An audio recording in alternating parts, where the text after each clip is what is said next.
Blog Talk Radio.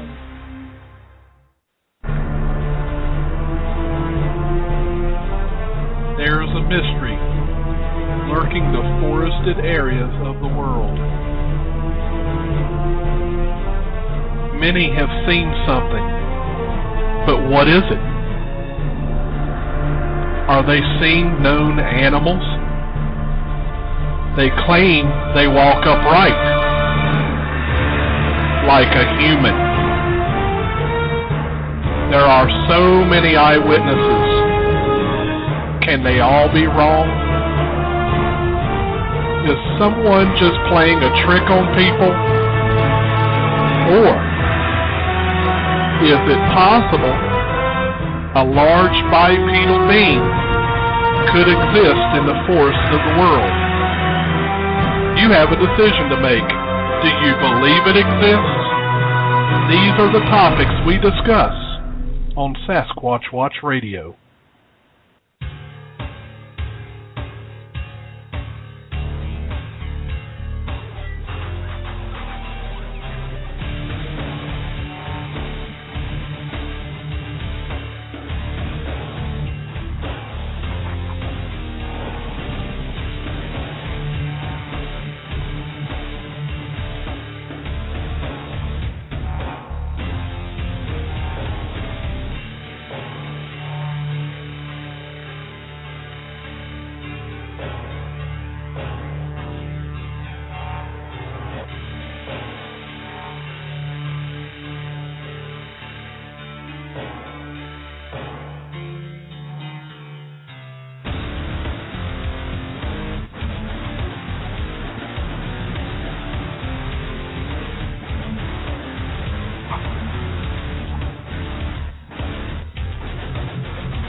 All right, welcome everyone to another episode of Sasquatch Watch Radio. Today is July 9th, 2013, and we've got a wonderful show in store for you tonight.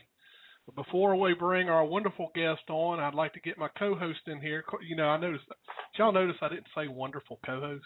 I'm probably going to get in trouble for that. My great co-host, Bruce Harrington. Hey, what's up, Billy? What's going on, Bruce? You know, you don't have to say great co-host or wonderful co-host because that's pretty much assumed. I just have to bust your chops tonight. Oh, what's new? Everyone's always got to bust my chops. You know, you don't have to bust my chops. It's not a prerequisite. Well, if I don't do it, they're going to do it in the chat room. I mean, somebody's already asked where you're eating steak at tonight. That's a good question, actually. No, you don't want to go to bed with steak on your stomach. You won't be able to sleep. You have nightmares. I'll sleep just fine, Billy. So why don't you tell everybody about this wonderful guest we got tonight?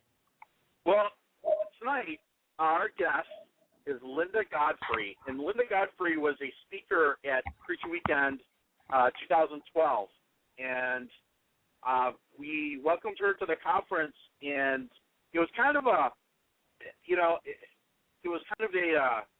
big thing because she had just had rotator cuff surgery, and, despite the fact that she was very uncomfortable, she still managed to drive over 1,000 miles out to Ohio to speak at the conference. And for that, I will be forever grateful. And that just speaks volumes about, just how tough this woman is. So without further ado, Linda Godfrey. Hey, Linda. Hey there. How are you guys? Doing great. How are you? I'm great. Much better than when you saw me at that conference over a year ago. And I have to say, I didn't exactly drive. I rode. I had a couple of people who were kind enough to do the actual driving, I don't think I quite could have managed it. But it was well worth the trip. It was a great conference. Oh, thank you. Well, we really enjoyed having you out there, and we'll have to get you back at a future conference, as an attendee. And I think people would love to see you again.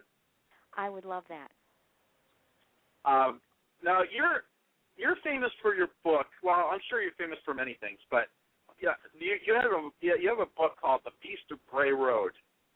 Right. Plus a bunch on the same topic after that. What's that?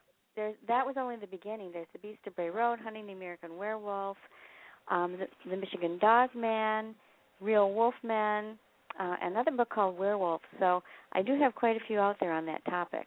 Yeah, and you're quite a prolific writer. I mean, you've don't you have a couple fiction books, novels under your belt as well? Yes, I have one that's actually recently published. It's called God Johnson. You can find out more about it on lindagodfrey.com. There's a page dedicated to it. But I also have written books on other topics. My very first book was actually true historical crime about a Wisconsin poison murderess. I've written books on the topics of mythical creatures, lake and sea monsters. I did the Weird Wisconsin and I wrote the Weird Michigan and co-authored the Weird Wisconsin books for the Weird U.S. series that started with Weird New Jersey, and also follow-ups to both of those. So I've really dabbled in, quite a few different areas of the strange. Now, how did you just have an interest in those subjects, or someone just said, hey, I want you to write about, sea monsters? Well, I did. My dad was a science fiction buff, and he believed that he had seen a UFO up in northern Wisconsin when he was younger. And so we always had these books with aliens on the covers and that sort of thing.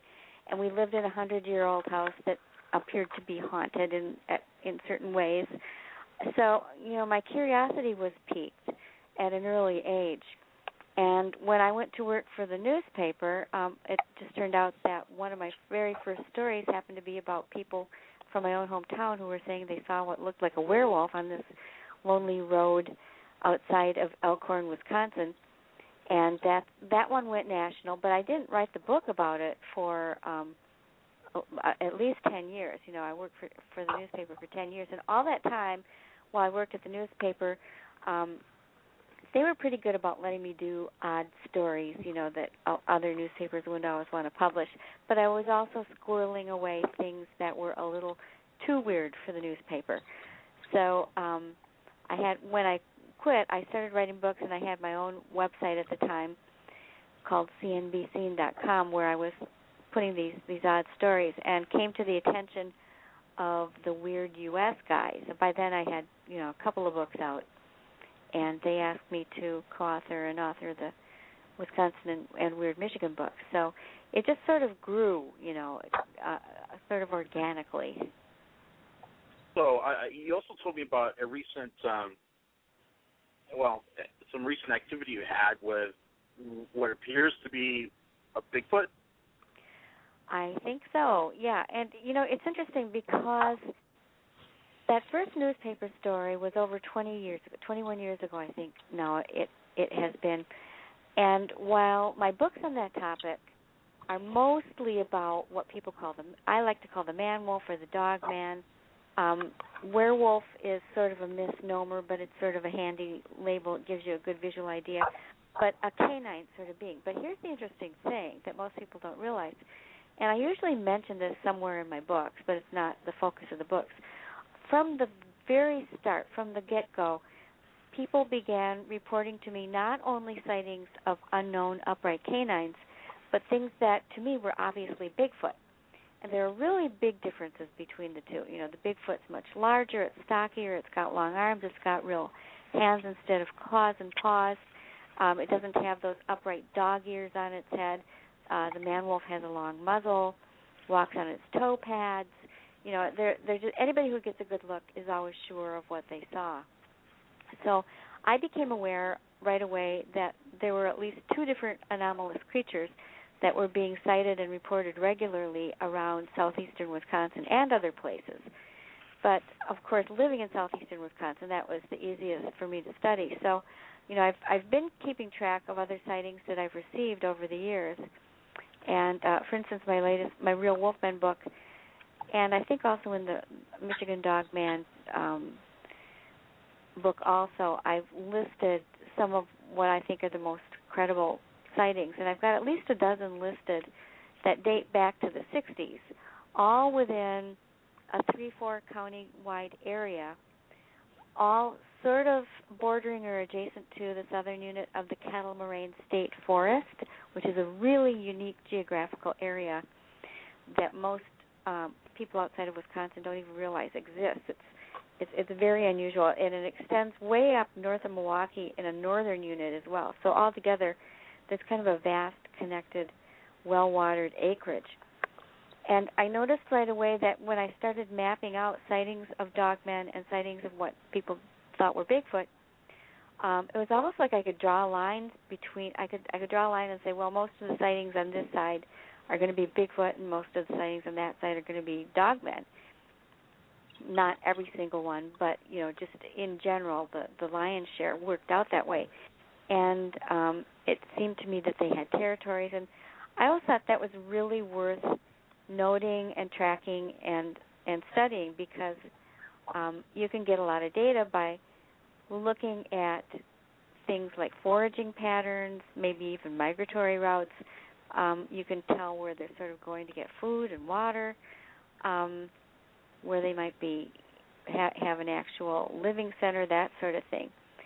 And it seemed sort of apparent to me right away that maybe the dogman, and for sure the Bigfoot, was probably basing itself somewhere in the Kettle Moraine State Forest, and then coming out to forage in likely places along riverbanks and other areas to the east and south and somewhat to the west of that state forest area.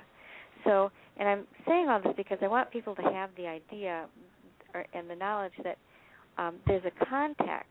It's not like I'm, walking along after 21 years and all of a sudden, bam, I see a Bigfoot just out of the blue. There's a lot of good history behind this, and I continue to get sightings. In fact, I had a sighting in April. This is so weird, on Bray Road, of what really sounds much, much more like a Bigfoot than any sort of a canine thing. And I've been saying for a while, for the past year, it feels to me, just based on the number of sightings that I'm getting from Bigfoot versus the canine, that the Bigfoot are sort of expanding their territory. They're showing up in places that I haven't had reports of before this. But this was seen by two people, and it was it was a broad daylight sighting, and it was not terribly far away, but it does sound exactly like a Bigfoot.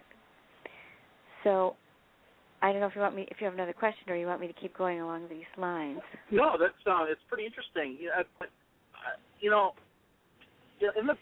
the Bigfoot world, there seems to be kind of, and Billy, back me up on this, there seems to be kind of a snobbishness where people say, "What, Dogman?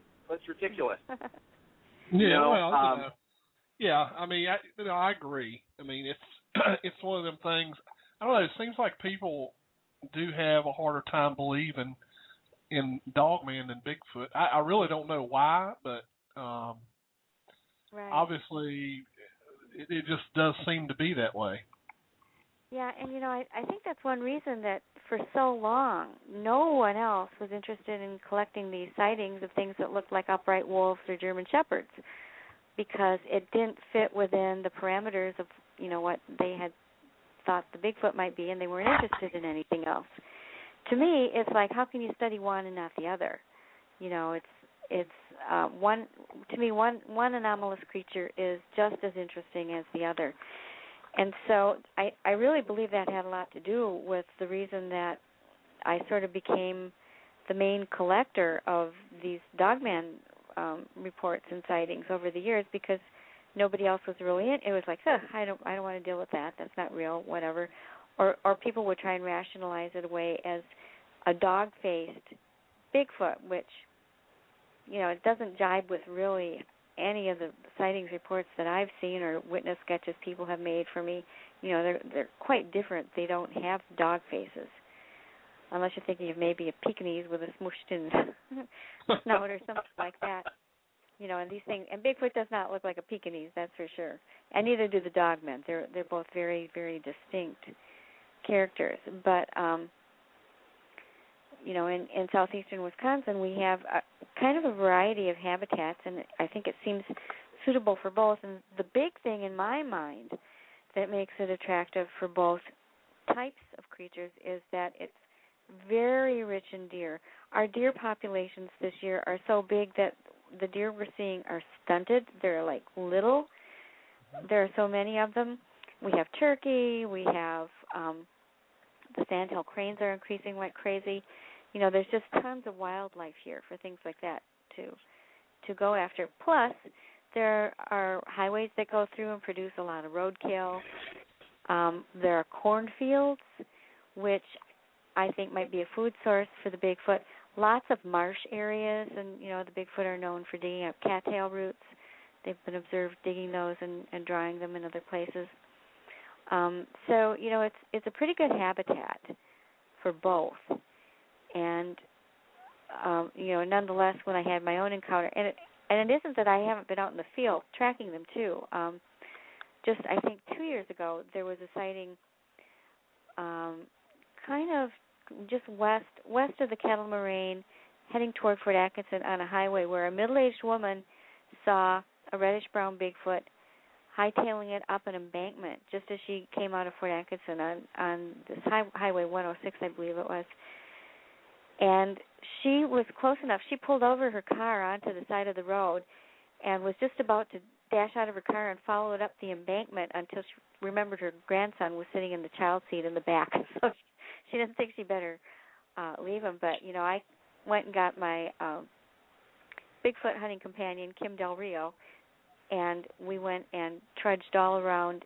I found out that the spot where she saw it was almost exactly on a record of an old Indian mound. Nobody would know it was there anymore, but it was drawn in early survey maps. And then that whole area backed up to the Bark River, where I had a sighting from, I'm thinking the 70s, I don't have it right in front of me, where a man was fishing in the shallow area of the Bark River and encountered a Bigfoot standing on the bank staring at him. And this sighting, when I looked on the map, where this creature was headed would have ended up right on that shore of the Bark River. So, it's things like that tell me we've got quite a population. Right away, I started getting, going again back 20 years, I started getting people telling me that, for instance, there's a little town named Palmyra that's just sort of on the edge of the Kettle Moraine, and a woman from Palmyra High School told me that, or Palmyra Eagle High School it is actually, said that about half of her graduating class had seen what they called a Yeti or something else like that, because they didn't really know what else to call it, that would run around on this hill. It's actually a high bluff that's part of the Kettle Moraine. I should explain what the Kettle Moraine is. This is a gift to us from the last glacier. When it came through, it scooped out bowl-shaped depressions, and I'm not meaning like shallow salad bowls. I'm meaning like deep, like think of the old-fashioned cooking kettles that they would set over or hang over an open fire, with a handle on it. Steep bowl-shaped depressions, and then those are the kettles, and then between them are ridges called the moraines. And there are just acres and acres and acres of these. And some of the slopes are really steep and treacherous. And what it gives you is this sort of sloped, it's certainly not mountains, but it gives you the feeling almost, one man has called the northern unit the Smokies of Wisconsin. It gives you the feeling that you're in this somewhat mountainous or foothill type of terrain that Bigfoot seem to like. So that's what the Kettle Moraine is. But this continued, and there's one area near the Lima Marsh I've written about several times. A man and his wife were driving down a certain road in the Lima Marsh area and saw one cross the road in front of them and disappear down into a ditch. Since then, I think there have been 4 or 5 other sightings. I recently found one I'd forgotten about that actually was the same color. And they're different color ones. There are dark ones, there's a cinnamon color, and then there's this what what some people call the blonde Bigfoot, which is sort of a light beige gray, and that's the other report that I quote unquote rediscovered in my files. Which, you know, I'm not the best filer in the world. I don't have assistants or help or anything, and sometimes something slips between a couple other pages, and that's what this one did. But so there's a long history going back decades in this whole southeastern Wisconsin area, and I know that the ones I have are only a small portion of the ones that are out there. I know there are lots more. Linda, now, was there a tradition of, with the Native American tribes there? Was there like an oral tradition that these creatures were roaming the Kettle Moraine? Well, the people that were here when the settlers came were Potawatomi, and then there were also Fox and Sauk people. And I haven't found any Bigfoot traditions that are specific just to this area. In general, you know, like the Sauk and the Fox are sort of related to more to the Sioux and maybe the Ho-Chunk. And if you go far enough back, you'll find those. The Potawatomi are related to the Algonquian-speaking Indians, and if you go deeper into their legends, but not strictly local ones that I've found. And I have investigated every resource that I've been able to find that talks about those who interviewed the Native Americans who were still living here when the settlers came and before they were driven out. You know, and we do have local stories of thunderbirds and water panthers and things like that. But it's hard to say whether the Bigfoot were here then or not. But they certainly were known in the hills around Palmyra, that's for sure, for a long way back. Now, Linda, I've got some questions coming in from the listeners. The first one's from Alan Gaines. This is in particular about the dogmen. He wants to know, are there any known accounts of dogmen attacks on people where injuries are documented? I only know of one that's been personally reported to me in the 21 years. And that one was reported by a Canadian man who was hiking in the wilds of Quebec on a trail unarmed and came face to face with a 7-foot dog man. And it lunged at him, and he really believed later that it actually meant to go past him and just sort of fake him out and scare him.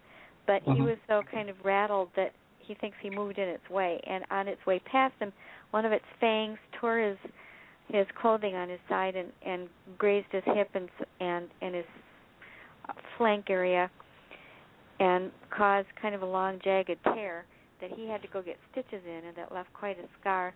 And at the hospital, he told them it was a bear, you know, and they're looking at him like, well, how come it? You know, usually, if a bear is close enough to do something like that, it's going to do more damage, you know. But he didn't want to say what it really was. Right. And he did send me a picture of the scar, which, you know, doctors have told me is consistent with something made by something with a jagged, uneven surface like a long, you know, canine fang, but there's no way to really prove it from the picture. You know, you can't say for sure that's what made it, but it's consistent, so you can't rule it out either. Right. How recent was that, Linda? That one's fairly old. You know, I'm going to guess it was probably 10 years ago at least. Okay. I've got it in at least one of my books. There's a picture of the scar somewhere on my old crumbling beastofbrayroad.com homepage, which I'm trying to slowly transfer over to my lindagodfrey.com site. That beastofbrayroad.com is static. You can get my email off of it and go there and search through it. There are logs you can look at and that kind of thing. And that picture's on there somewhere. But I'm just kind of leaving it as I'm transferring things somewhere else. So unfortunately it's not interactive anymore, but you may be able to find that picture on there. Okay. And then Flycatch had a question. He wants to know if the dogmen are isolated to specific regions of the USA. Not really. They've been reported to me. I've been getting more and more from California. There are more east of the Mississippi for some reason. Perhaps, for all I know, maybe that's because there's a greater population to observe and report them. I don't know. There are vast reaches of, the American West and Southwest where a lot of things could hide and not many people to observe and report them. So I don't know for sure, but there isn't any area where I haven't had at least one or two reports. There are some states, I would say, but again, it might just be either that people don't know where to report them, or they're, the same reasons that anybody doesn't report. They're embarrassed to report them, or don't want to be made fun of, or they think they're the only person that ever saw it. But the other trend that I've noticed, and again, this comes from mapping the sightings, is that they do seem to cluster around the Great Lakes. And I don't know if that's because water seems to be something that they like to have around them, or if they originated in the Plain States. I've got a couple of theories on that. But then there are concentrations that look kind of like migratory routes. I don't know if that's what they really are.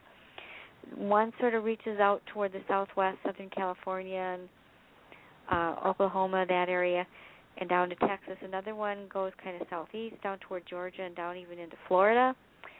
And then another one kind of curves around the southern shores of the Great Lakes and up through New York State and even into the East Coast. One of the craziest, scariest sightings I've had was in Maine. So Wow. It really is a national and international phenomenon.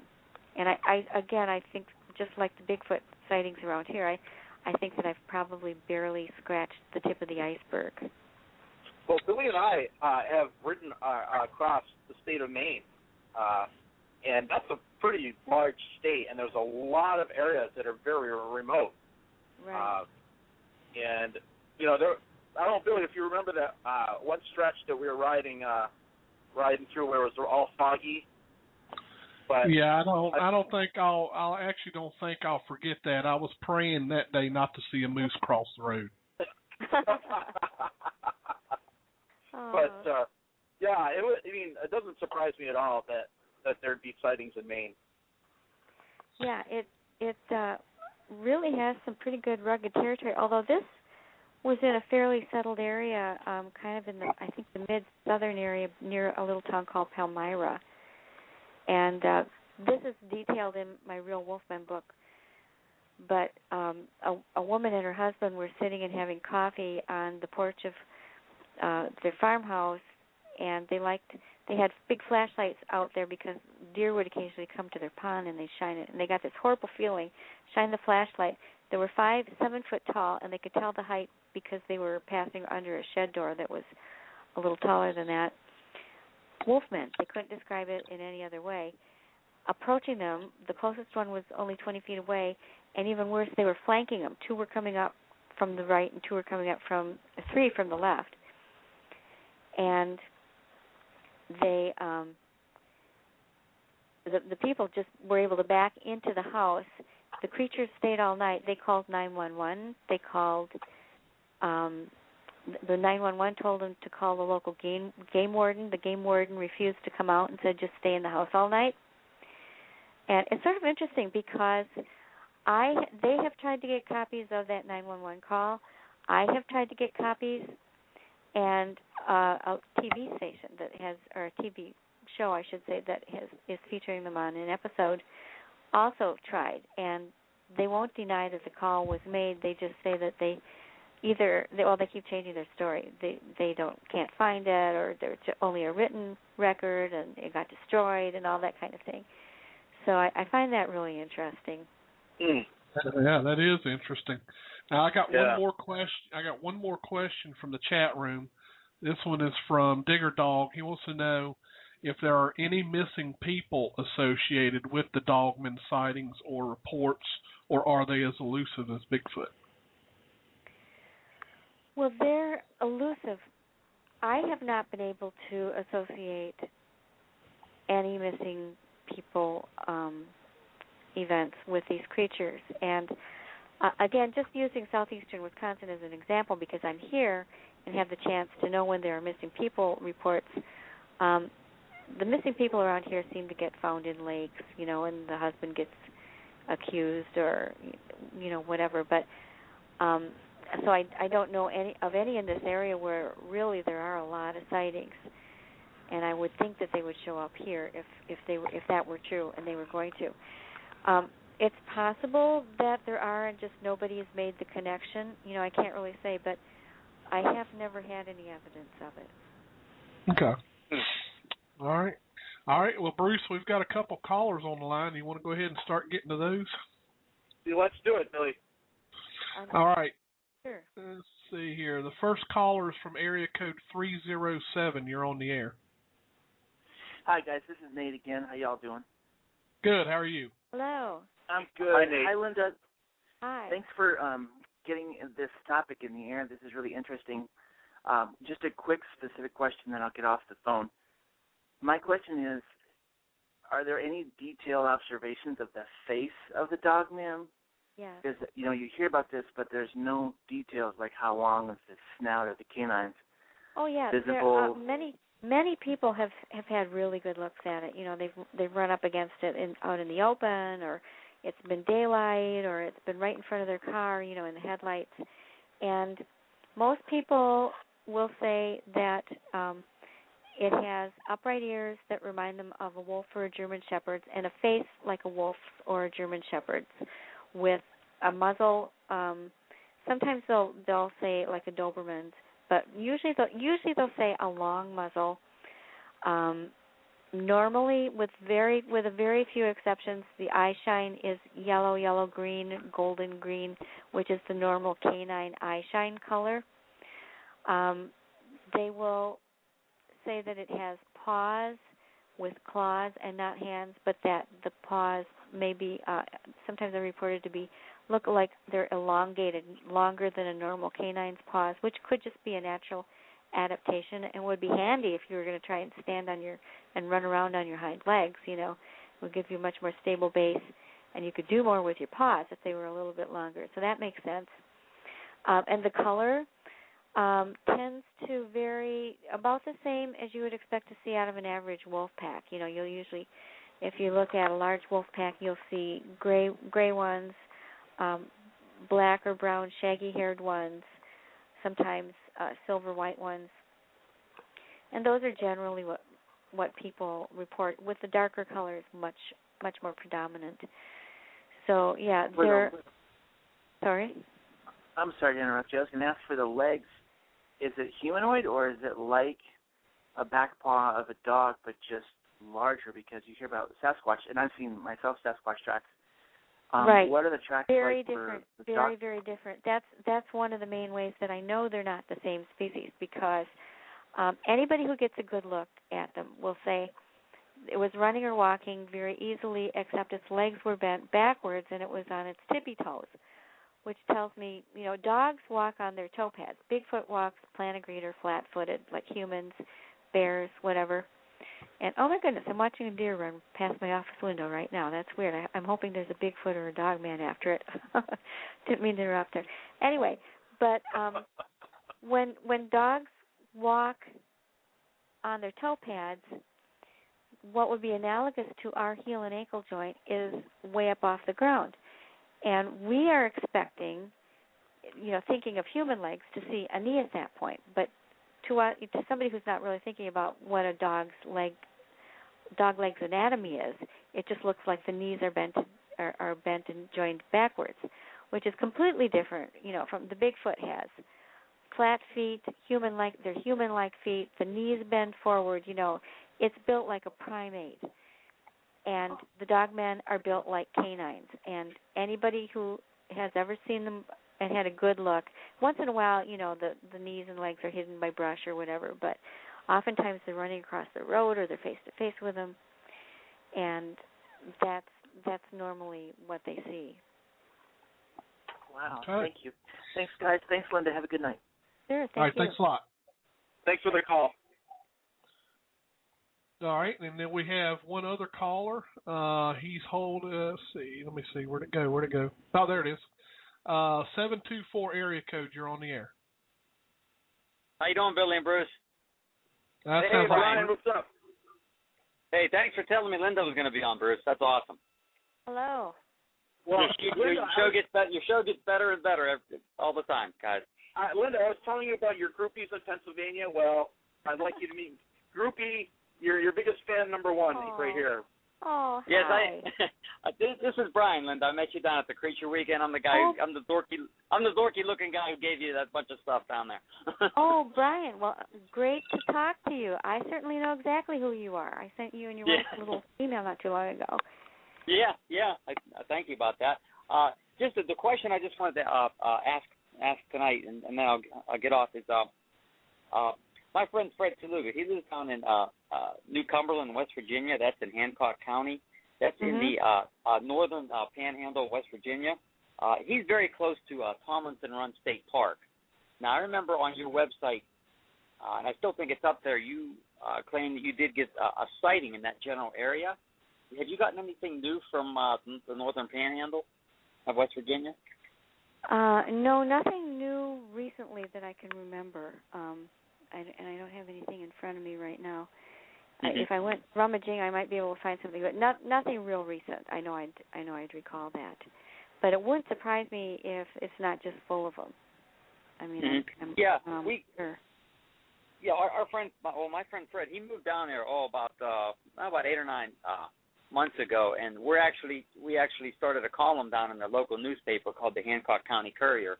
It's called Creature Chronicles, and yay! We hope to start pulling a bunch of all kind of different cryptid reports from that area, and I think in a couple weeks, maybe 3 or 4 weeks, I'm going to be having an article about the dog man in there. So if we do get any sightings, we'll let you know. We'll send them. Yeah, do let me know. Right, definitely, and I'll and vice versa. We can do that by email, but. Yeah, that should be a very creature-rich area for you to explore. Brian, have you ever had a dogman sighting report? What was that, Bruce? Have you ever had a dogman sighting reported to your organization? Yeah. For the Center for Unexplained Events, we had several, and I believe I did send some of those to you, Linda. We had a couple up on the up around Cuyahoga Falls, up around Akron, Ohio. As Linda knows, that's a hot spot up in that area. Right. A couple of really interesting ones, Linda, which I still have to send to you yet. These came. One was from a witness who was a young girl in the 60s. This was in Mercer County, PA. You do talk about that.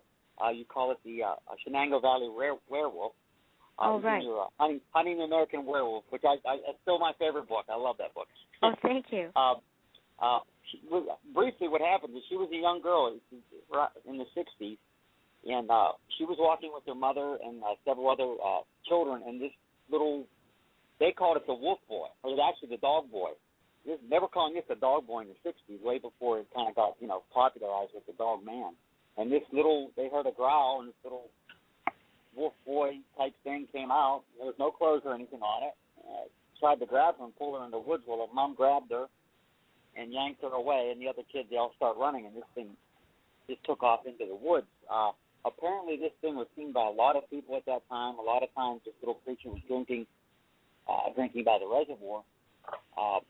And we're still trying to pull some sightings out of that area, but I do believe I still have this lady's name and number, and I would like you to talk with her. She's pretty old now. Sure, I'd love to. Yes, definitely. I would like you to, to get that story out. Yeah, definitely. Yeah, if you can shoot me that. What's that? Shoot me an email, and I would love to talk to her. I'm working on a new book right now that's due at the end of summer. Mm-hmm. So that would be great. Okay. And again, it was great meeting you. I wish I could have came the night before and had dinner with you, but I wasn't able to get because I was working another job. But well, hopefully next year I'll get back there. Yeah. Yeah. So that'll be great. I would love to. I'll definitely be bugging you. Great. Well, you keep bugging me. I love that. Okay. Thanks. Hey, keep up the great work, guys. I'm gonna get off here and let you guys get some more callers. All right. Thanks, All right, thanks, Brian. My regards to Okay, thanks. See you Friday. Bye. Okay. Very good, very good. Well, I don't have any more questions out of the chat room, and I believe Brian was the last caller. Everybody else is just tuning in. So, where were we? Well, I never did get around to my encounter. If you guys did want to hear that. Well, Linda, before that, I did have a question for you, and it involves the dog man, and because I regard you as sort of an authority on that subject. There's been this dog man sort of lore about this area I call the land between the lakes, down in I think in western Kentucky area. Is that a hoax? Was that a hoax? I mean, what do you think of that? I wouldn't call it a hoax. I think there are some aspects to the story that may have been exaggerated over the telling of it, at different times.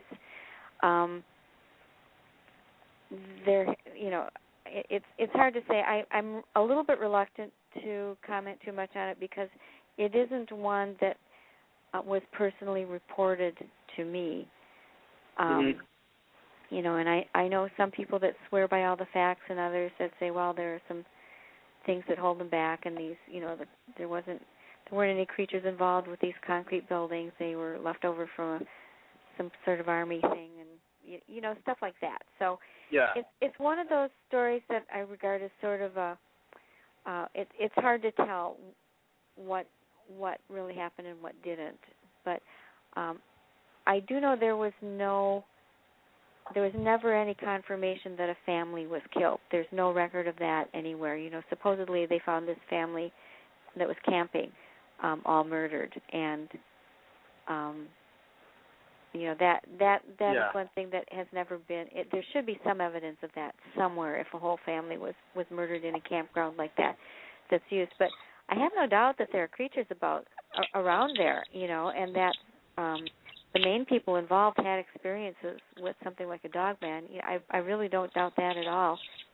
And I've had a report from a totally unrelated person in that very same camp area who saw what he thought was an upright walking female dog or wolf-like creature with little ones, with little pups following it across the road. So that would tell you that there's a breeding population. So I don't poo-poo the general LBL dogman story at all. Just certain aspects of it, I think, need to be proven a little bit more. But I don't doubt that there are dogmen there. Well, I've been through that area, and not been able to actually get out into the woods there. But I will say that whole area is very as far as woods go, it's very creepy. It's very unlike what I'm used to here in the Northeast. I've been out in the woods out in Ohio and Pennsylvania and, even down in Virginia. But the land between the lakes, the trees are all, they have this, like, gnarly sort of, look to them, and it looks like Fangorn Forest right out of The Hobbit, Yeah, there's no doubt that it's a great habitat for any kind of creature that wants to sort of hide out. And probably there's all the available game, the deer. I'm sure they have plenty of game and that sort of thing. So all the requirements are there, and I do believe the story of the people who, had the encounter with the creature. So. Well, let's get to your recent activity, and would you care to recount that for us? Well, it turned out being research, but it didn't start that way. If you remember my telling you about the Kettle Moraine, sure. The parks are comprised mostly of these areas where there are kettles with the ridges between, but the kettles don't stop just because the park confines stop. They extend out into a lot of private property, and for instance, there's a neighborhood maybe about 5 miles south of the actual park where the kettles continue, and they run in certain patterns around Lauderdale Lake. And I like to walk around this area. And it was just about, really almost exactly a year ago. It was in July last summer. I was taking little health walks, trying to recuperate from my rotator cuff surgery. And it was a very still Sunday evening, about 7 p.m. We'd had this year was like monsoons. Last year it was like drought, so it had been very, very dry. Very few windstorms even or anything like that. And I was walking along up this hill in a place where I quite frequently walk. And I had only meant to go take a quick walk. I did not have any equipment with me. This is an area I've been walking for like 19 years. So I was very familiar with it. Never saw anything but deer, turkey, that sorts of thing, sandhill cranes. And I had gotten to the top of the hill, turned around, and was going back when, and on my right were a series of very deep kettles. And these kettles have, maybe every acre or a couple acres or so, there would be a house kind of buried in among the greenery. It was very overgrown and green, but I just happened to look to my right, and I saw 3 sapling trees that had been bent over in sort of a perfect rainbow arch, the 3 of them together. And it didn't look natural. It didn't look right, and I thought, well, I don't remember seeing that before, and it made me think about Bigfoot, because dogmen aren't known to do anything like that. It's something that's really known for Bigfoot. And I kept walking, and I was thinking about it, and there happened to be a spot where there was a wider ridge than normal that led down into the ridges between the kettles in about a 5-acre area that someone had been trying to sell. And so I thought, well, I'm just for fun, just because I saw that, I don't know what possessed me, because I had never done this once in 19 years anywhere in this area. I thought, I'm just going to bang on a tree and see if something answers me. Because the few houses that were around there, I happened to know the people. I happened to know that they were gone. They were weekend people. Nobody was around. And people don't go down in these kettles. They're treacherous. They're overgrown with weeds and trees and things like that. The soil is very loose. About the top inch of soil is very loose and gravelly, and then there's rock underneath, so you can slide. I personally have slid on my backside all the way down one of those kettles more than once. So it's not like there could have been any people down there. And it was perfectly still, as I said. So I found a big stick, and I walked in about 10 feet, and I banged on it a few times, and eventually I got a knock back. Now, this was not far away, and I thought, well, that was interesting, but it must have just been a coincidence. So I tried it again, and I got another knock back. And it seemed to be coming from the kettle that was directly to my right. And as I kept doing this, I heard something big kind of rustling. And I thought, well, something's down there. Is it a big dog? It wouldn't be a deer. Deer can't knock on wood at you. And they'll usually, I've had enough experience to know if you startle a deer in those kettles, they'll just run away. They'll just up and get out of there. So I kept banging on the tree thinking, there's something there. I'm going to make it show itself, whatever it is, which was really stupid. Yeah, there are other things that go through here, although nothing that I know of that could bang a tree. We've had bear come through, and I'm talking only about the things that are certified by the DNR. We've had mountain lions, and who knows, what else could have been running through that foliage. So then I finally hit it one more good whack, and this time, instead of, there was sort of a knock, and at the same time, there was a huge ripping, tearing sound of wood. Like if you've ever been in an ice storm and heard a giant branch come off of a tree, it's that split, sharp, cracking sound. And it was coming from a tree that was maybe 100 feet away from me, directly across the kettle, growing out of what would be sort of, from my position, the rear wall of the kettle, kind of near the bottom. So this tree limb that was 30 or 40 feet up above the ground was actually at my eye level. because I was standing higher, on this ridge. The tree, as it cracked, and I'm talking about what I measured later to be a 35-foot-long branch that was 9 inches in diameter, came horizontally in what would be like a 90-degree angle. Something tore it horizontally from the tree until it was pointing at me. Now, this really unnerved me because even if a tree branch is damaged or ready to fall on its own, it doesn't go horizontally first, not one that big. It's against the laws of physics. And I was so startled, I just automatically whacked the tree again. I just literally was, it was just so surreal. I couldn't believe what was happening. And at that point, something hidden behind the foliage, because this was a live oak tree with lots of green leaves, ripped it the rest of the way off, dropped it to the forest floor, and I could see as it went that it looked like new wood. I could see where it had been twisted away from the tree, where the wood grain was twisted. It dropped, and at that point, I left. I should have left sooner, but I could not just let it go.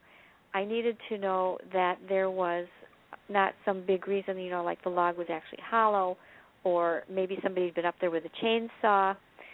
So I called a friend of mine who used to work with an investigative group in Indiana. Sandra Schwab is her name. And her 21-year-old daughter was visiting, and so the two of them, and they happened to live about 5 minutes from my house, so they ran over. And I was back down, because I wasn't going down there alone for sure. And so the three of us went down about half an hour later. We didn't have a lot of time because the sun was starting to go down, and it gets darker down in those kettles faster than it does up above. But we measured the log. The whole place stank to high heaven, like what everybody classically describes Bigfoot as smelling like. Somewhat skunkish, but more musky. Like a wet dog? Like a sharply musky wet dog. That too. I mean, it was a scent, and it was really, really strong. And then I think this is the strongest evidence.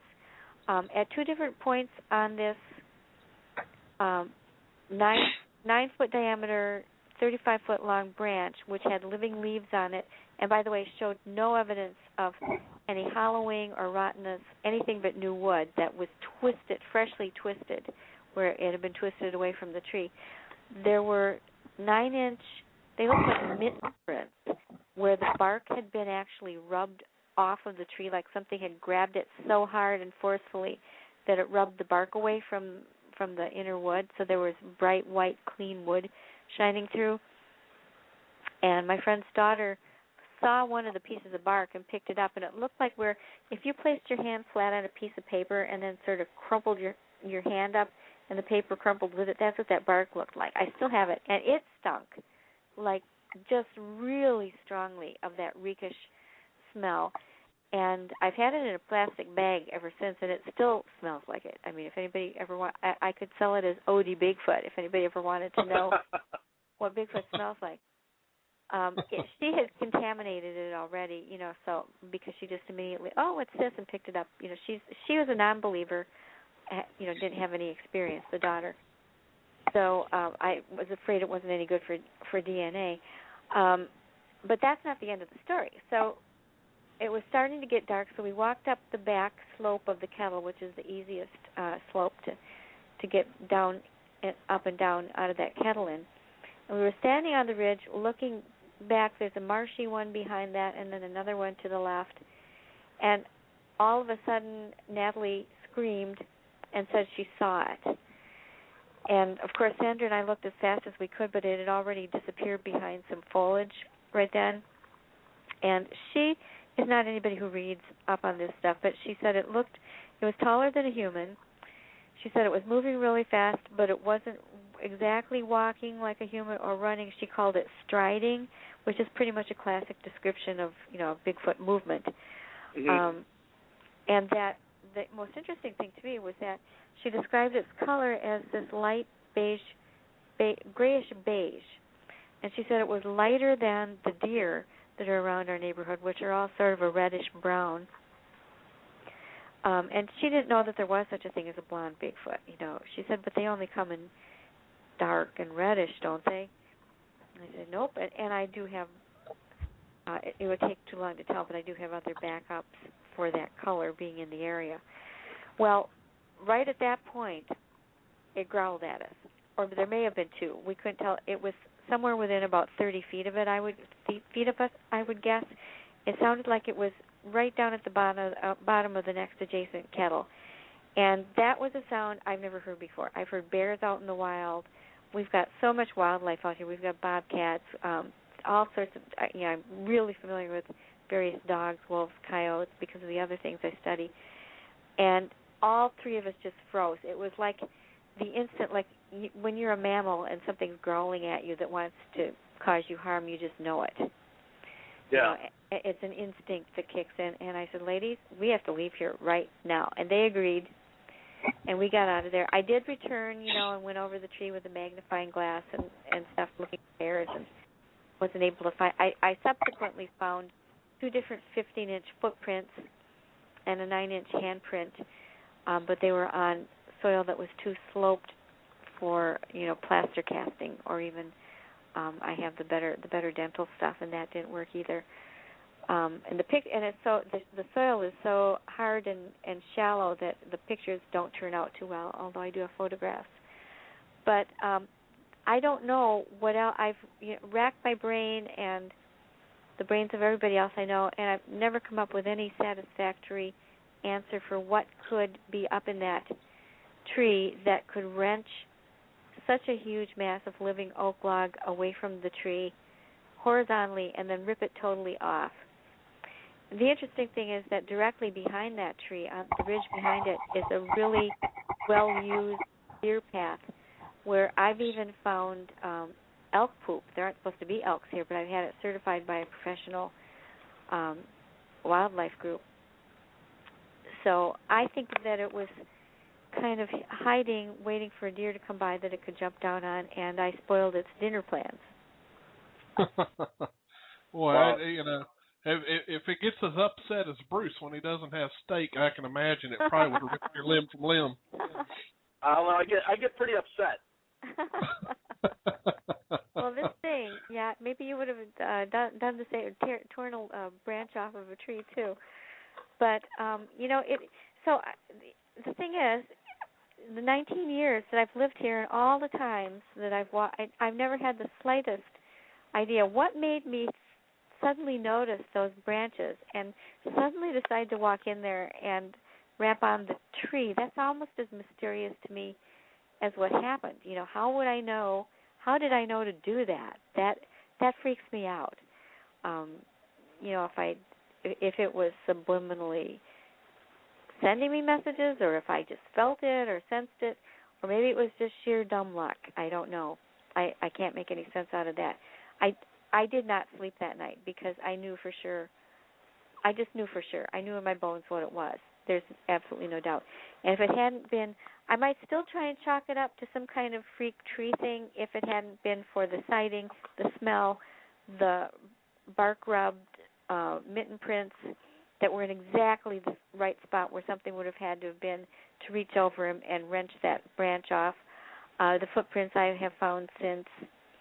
And the thing is, there's a whole range of kettles in this area that it could just follow one for the other and never be seen by anybody looking, at least not in the summer months when it's all grown up and there's all sorts of foliage and stuff. So wow. I really believe that it followed the deer trail from the Kettle Moraine, discovered all these nice, fat, happy little dwarf deer that are easy to catch, and started foraging. Wow. Now, do you Billy, we are running out of time, but you want to? We'll continue on into the archives. Yeah, we'll continue on to the archives. Thanks, everyone, for tuning in live. We're going to continue into the archives for a few minutes, but we'll see y'all again next week at 9 p.m. Eastern. We got another great guest, and I'll just keep you wondering. So, but Linda, do you have? You said you took pictures. Do you have them up on your website?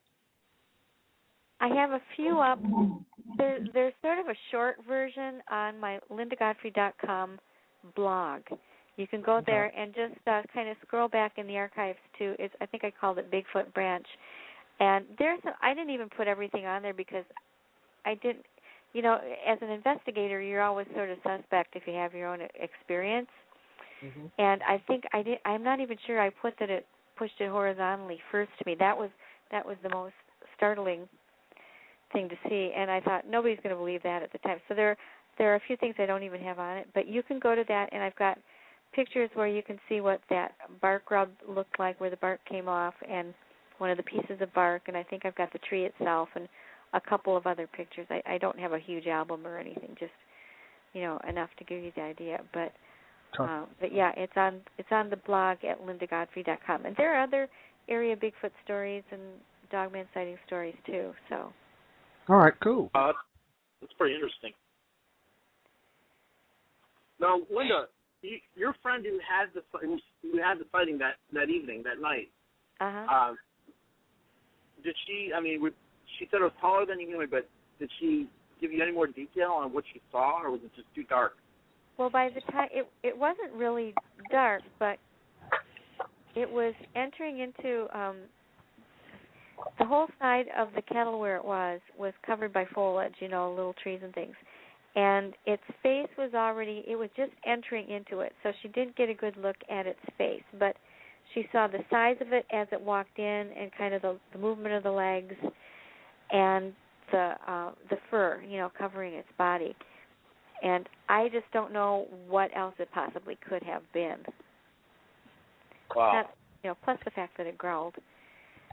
So, and I might add that I've found, I don't know if it's still up, but on the OregonBigfoot.com site they had a sounds page, and there's one that starts out with like a really big, crazy growl, and then a medium growl, and then ends with a whistle. And the medium growl in the middle of that used to be the very first sound on the page, was what it sounded most like. And I did do some sound blasting, and one night I got back a reply that it was an exact mimic of that, which was pretty shocking. Now, have you been back to the area since this sighting? Oh yeah. I was kind of obsessed with it last year.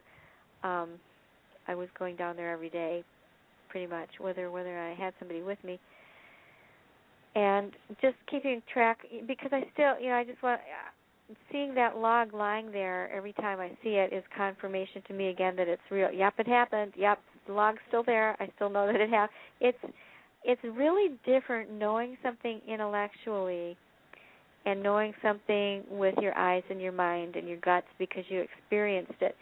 And it gives me a lot more appreciation for what all the eyewitnesses who have shared their stories with me all these years have done, and that's what that actually is why I decided finally to share it on my website, and I'm writing a fuller description for the book that I'm working on right now, because I finally thought, well, after all these years of asking people to share their sightings of these creatures so that we can expand the database, and also the more sightings that you get, the more people will understand that it's okay to report them and that they're not alone or crazy.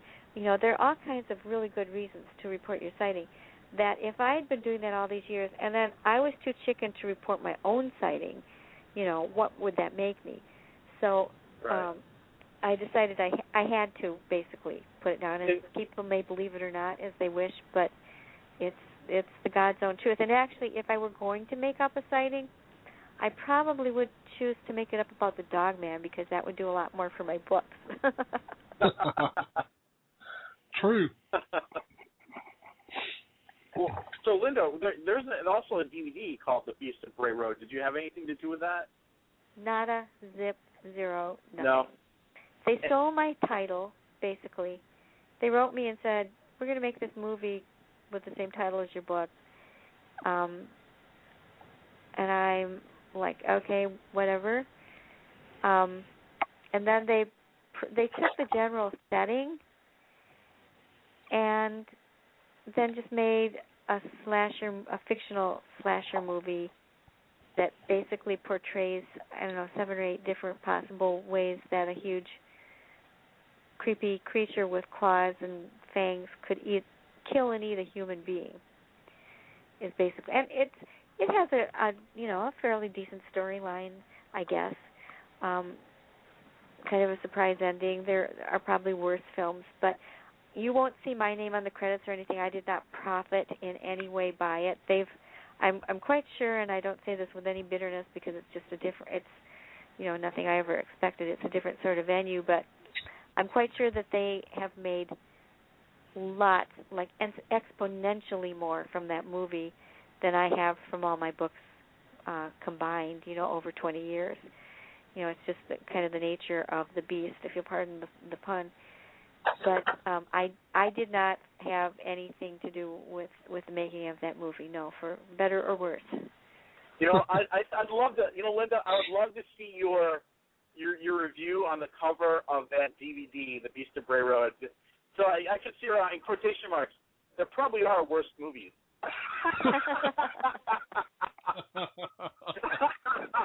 Now, there's a ringing endorsement. Yeah. Well, it bothered me because they did still put it in Elkhorn, and they had, they just made the people who were supposed to be the people from Elkhorn just weren't the kind that you'd want to probably have over for lunch or anything. They weren't stellar human beings, and it was just, there were little details like supposedly the county sheriff was driving around in a car that had California plates on it. Just little things like that. So it wasn't flattering to the town, and if I'd had anything to do with it, that certainly wouldn't have happened. Well, maybe you'll have a cameo appearance in The Beast of Bray Road Part 7 or something. Well, no, I don't think so.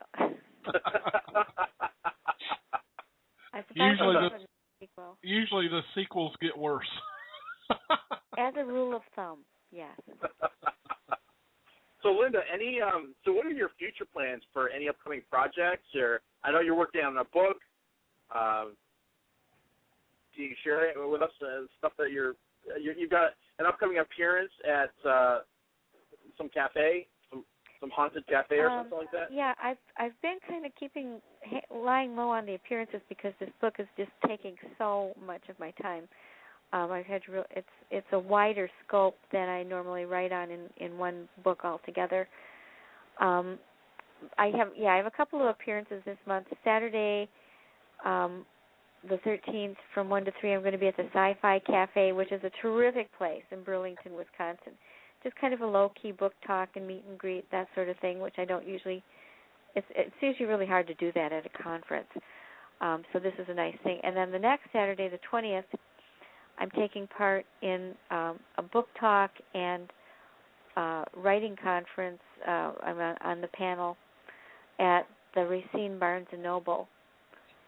If you go to that blog at lindagodfrey.com, there's links to both of those things. Yeah, so I have those coming up, and I have some other things coming up too. I just haven't had time to really update my calendar as best I should. But just keep an eye on lindagodfrey.com, and you'll see there's a Wisconsin Book Festival I'll be at, and a few other things before fall. So very good. You have your own, Linda. You have your own X-Files, basically, that you started when you were a reporter. Do you still maintain those types of files? Oh, I've got files. Yeah, they're probably, the thing is that I keep changing them and rearranging them as I sort them out for different things, and then I'll get the new ones seem to come in batches, and I'll get a big batch, and I'll investigate them as best as I can as soon as I can get to them. A few seem to occasionally fall between the cracks. So as I said, they're not the main. I shouldn't give the impression that I lose them. I really don't. People get replies from me as soon as I can get to them, and I try to take care of them quickly. But I do have lots and lots of files of different sorts of things. Especially the Dogman, secondarily the Bigfoot. And then just even, UFO, I get UFO sightings. Sometimes people will write me about their hauntings. different sorts of odd animals. I've had a deer man, strange light. The deer man? The deer man was seen in Michigan, although I'm pretty sure that was a hoax. But there are other deer men that don't seem like hoaxes. And wow. And pigmen, and you name it. I do have quite an extensive thing of files. And one of my goals after I finish this particular book is to really work on my files and get them in some kind of a better working order, because they're just sort of starting to run away with me. I have been doing some TV work with different programs, and I believe it's this month there's an episode of Haunted Highway that I'm going to be on, where they came out and did an investigation of the Bray Road beast, and I'm one of the talking heads on it, that sort of thing. So Haunted Highways coming up, and there are a couple others that haven't been announced yet, so I can't really say anything. But yeah, that's the other thing I've been doing, is spending a fair amount of time on some TV projects. Wow, when do you sleep, Linda? Oh, I sleep. Yeah, I'm a sleep. I do get to sleep in. I may not always bathe or sit around in my pajamas at work, but I do get to sleep in.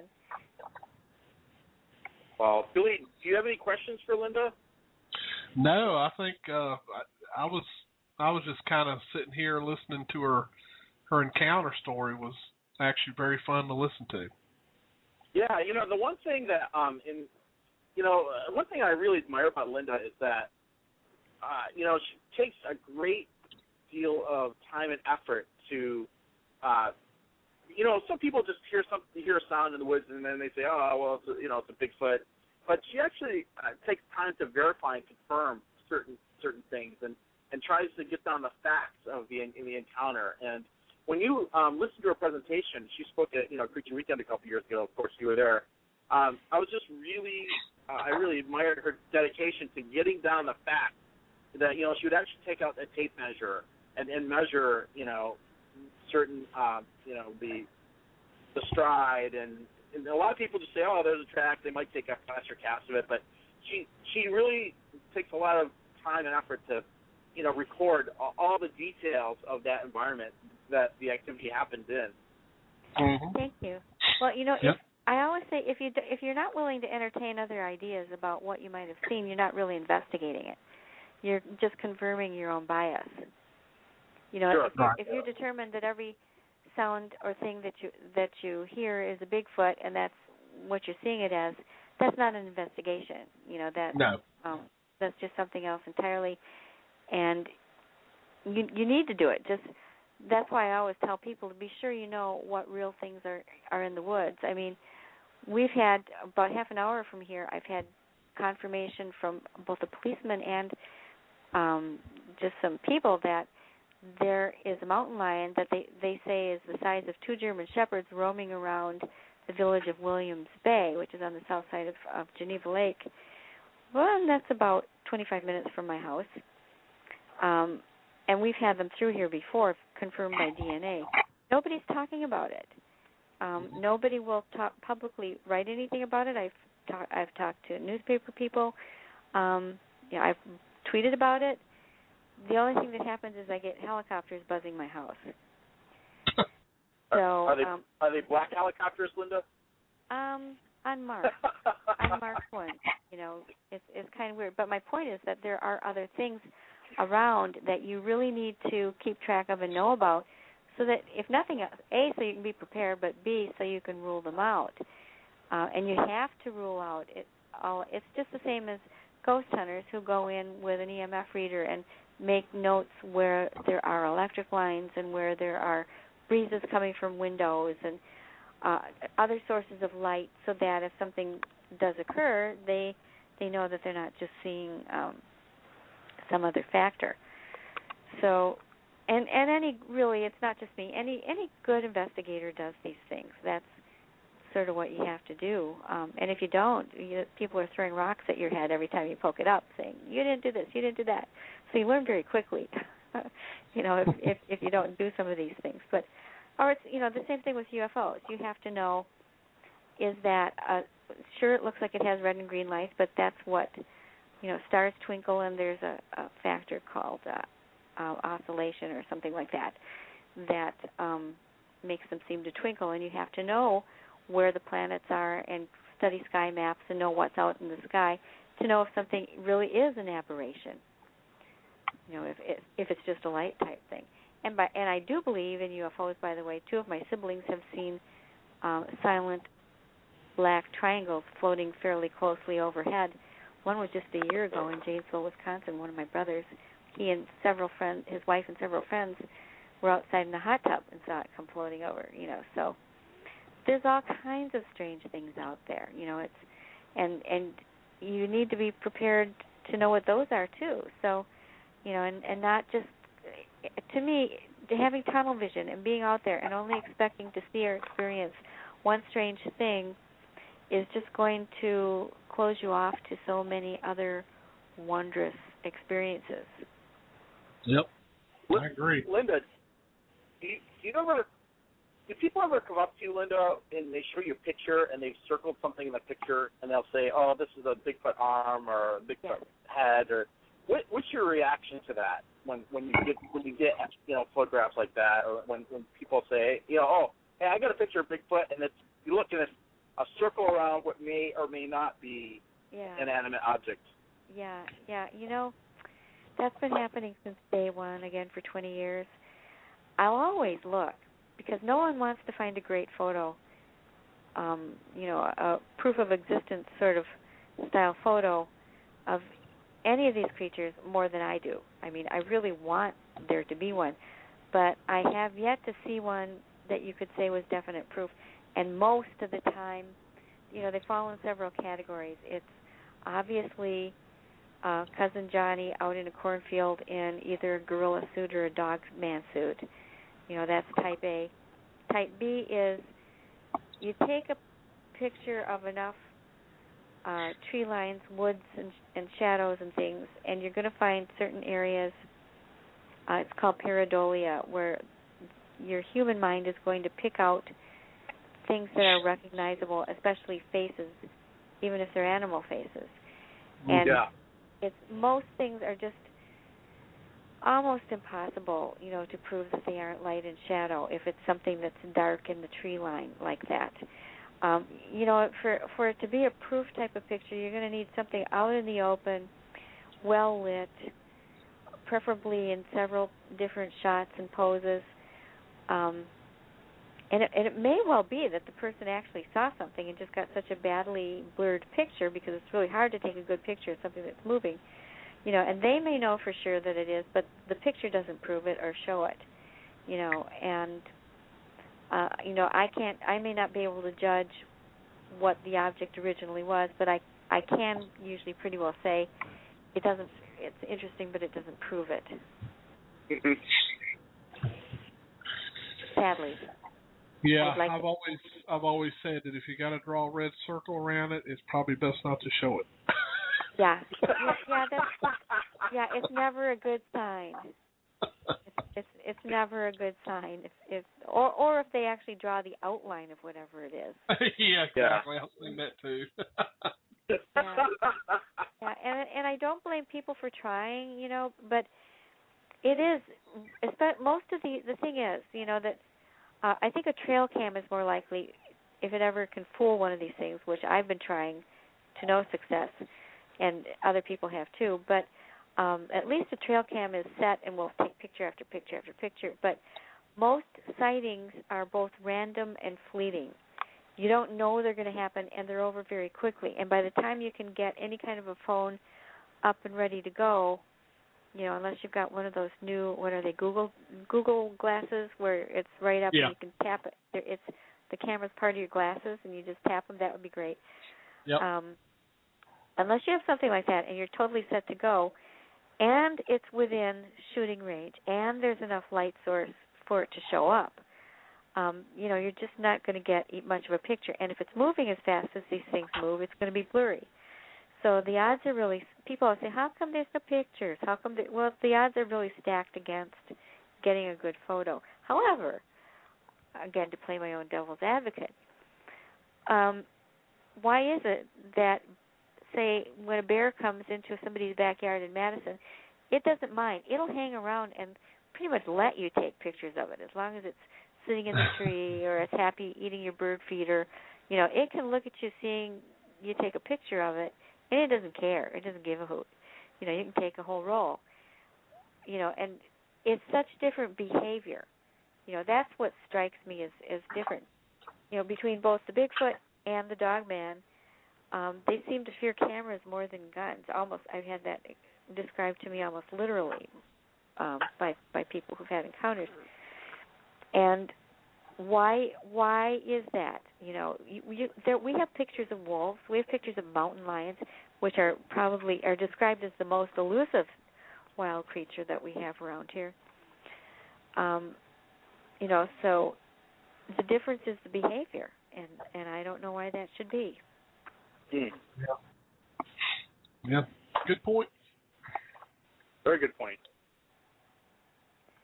I wish I could explain it.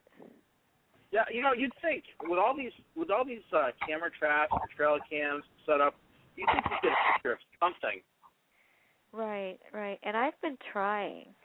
I have a pretty good spot where I have actually found a juvenile print, and have I've heard sounds and have, you know, other evidence. And there's a tree that has kind of a natural hollow in it where I like to occasionally leave things. I don't like to leave too much food around because you can attract other things. You can and also, let's say Bigfoot is a real creature that habituates to you feeding it, and then you don't, and then it gets mad.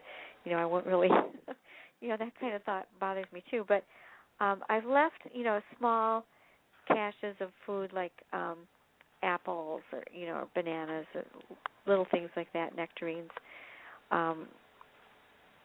And the thing is, time and time again, I know my camera is functioning because there will be a shot where I'll see a squirrel, you know, we'll set it off or something like that, and I see the little squirrel. And by the way, I've seen squirrel, deer, pit bulls, you know, raccoons, you name it. So that'll be square one, and then in the next frame, there will still be food left there. In the next frame, something will happen to the camera. I've had the camera tilted upwards, even though it's strapped firmly to a tree, which nothing should be able to do. And then in the next frame, there's the tree again. It's working great, and then there's no food. And other times I've had the screen just goes black. The screen just goes white. The screen just goes, so it gives a message that says this frame cannot be read. You know, it seems, and then the next frame, whatever's there was gone. So the camera's working. Something comes, wants the food, doesn't want its picture taken, and does something to avoid having its picture taken. Yeah, smarter than the average bear. Join the ranks of great research with trail cameras. Yeah. I don't know anybody who's had a different experience, you know. Yeah. Sadly. But yeah. Well, Billy had the opportunity to take a perfect photograph of some thermal images left behind by a bipedal creature, and chose not to take the picture. Shut up, Bruce. Something tells me I shouldn't go there. We're on this expedition out somewhere out in Virginia, and there was a eye shine across the way. It was on the other side of this pond. So, Billy, why don't you tell the story? Yeah. Well, whatever it was, you know, everybody kind of lost sight of it, so we decided to run down there with the thermal imager, and lo and behold, we see 4 footprints. The ground was still warm in the shape of footprints on the ground. Wow. And we saw it in the thermal. I had another gentleman right behind me looking over my shoulder, looking at the screen, and he was back there saying several different curse words when he saw it. Oh, wow. And I had my finger was on the button. All I had to do was pull the trigger. I actually took pictures of the thermal images. I was so excited, I just didn't. It didn't include. Yeah, that I've been there. You know, when I was doing photo research for both the Weird Wisconsin and Weird Michigan books, I had to go into a lot of haunted places and just at least get a picture of the building. And I never expected to see any kind of apparition, but once in Wisconsin and once in Michigan, I saw apparitions. And both times, even though I was standing there with the camera in my hands, ready to take a picture, I was too stunned by the sight of it, and too afraid to move that it would go away. And your mind is just thinking, what is that? Oh, my God, it's real. Oh, here I am. What? And by the time you can get your wits together, it's gone. Yeah. Yep. Yeah. The only time that ever happened to me was I ate a 38-ounce ribeye steak one time, and when it came out, did you say 38 pound? No, 38 ounce. Oh, okay. I wish it was 38 pounds. But it was 38. That's like half a deer, Yeah, it was 38 ounces, but it was bone in, so the bone probably weighed a couple ounces. Right. But when it came out on the platter, I was shocked and speechless. But you didn't take a picture. I didn't take a picture. I should have. He was only shocked for just a quick moment, and then he devoured it.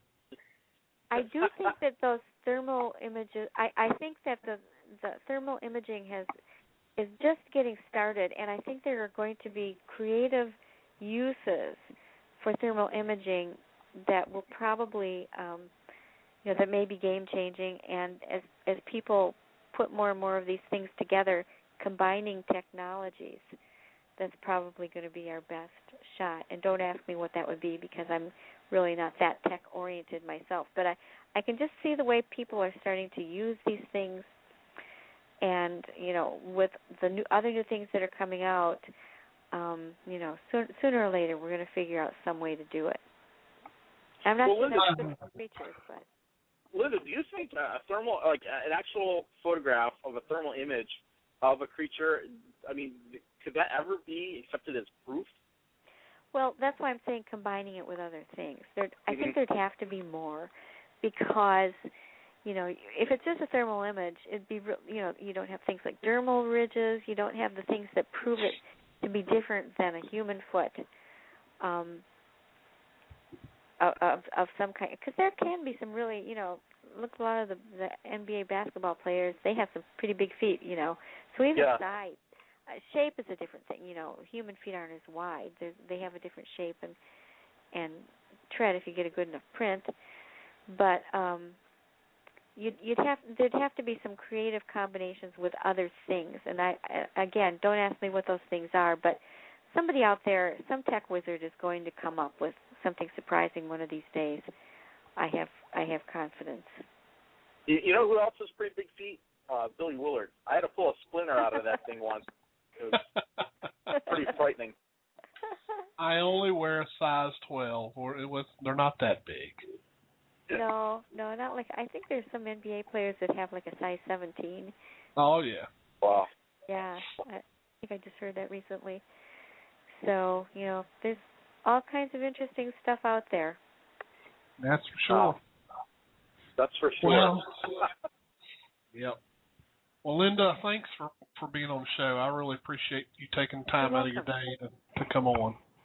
You're welcome. And if anybody has sightings or reports that they've been reluctant to tell anyone, I do keep people anonymous as long as they have their contact information, if you're scared of that. But you can go to lindagodfrey.com and find out where to, you can email me or message me there, or go to one of my Facebook pages. I have a Linda Godfrey, a Linda S. Godfrey. There's a Guy Johnson page.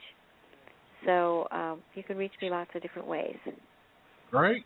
Well, Linda, we really appreciate you being on the show, and I can't believe we've gone 90 minutes on the show, which is probably the longest we've ever gone on any show, I think. Yeah, I think it is. So it was exciting, though. Time flies when you're having fun. That's right. Definitely. All right. Well, thank you, Linda. Thanks, Bruce. And everyone have a great night, and we'll see everybody next Tuesday night at 9 p.m. Eastern. Good night, everybody. Good night, everyone. Good night, and thanks to all of you.